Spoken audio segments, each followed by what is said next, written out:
Sir ये session का है, अहंकार मिटना क्यों नहीं चाहता है और मुक्त हो जाना मतलब क्या? अहंकार मिटना चाहता है एकदम, क्यों? पर वो अपने तरीके से मिटना चाहता है। जैसे कुछ लोग होते हैं ना कि जिंदा रहें और स्वर्ग मिल जाए, वो उस तरीके से मिटना चाहता है। वो मिटने को भी तैयार हो जाएगा खुद से क्यों भागता है फिर? क्योंकि उसे पता चल जाएगा कि वो मिटने के नाम पर भी ढोंग कर रहा है। उसके पास दो कन्फ्लिक्टिंग कॉम्पीटिंग प्रायोरिटीज होते हैं, एक और तो मिटना चाहता है और दूसरी ओर बने रहना चाहता है, और वो इन्हीं दोनों के बीच में झूलता रहता है। इसीलिए आखिरी चीज होती है चॉइस या नियत। अगर वो मिटना चाहेगा तो मिट भी जाएगा, और अगर वो सुरक्षित रहना चाहेगा, बने रहना चाहेगा, तो बना भी रहेगा। तो हम अहंकार के बारे में कोई एक चीज निश्चय से नहीं बोल सकते कि अहंकार तो बेईमानी होता है। अहंकार से ज्यादा ईमानदार भी कोई नहीं हो सकता। चांस है पर उसकी प्रोबेबिलिटी 0.0 कम होती है। हाँ, और मिटना मतलब क्या?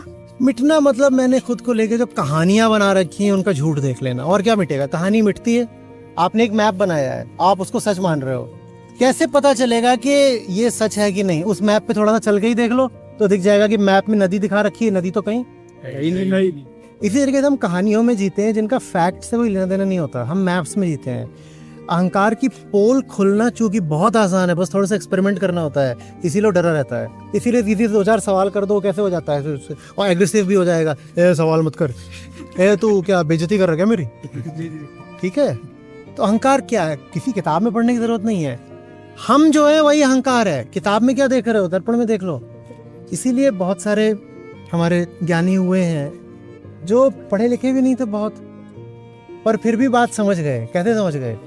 ईमानदारी, अपनी जिंदगी को देख करके समझ गए। जाते हमारी आत्मा, बिल्कुल सही बात है।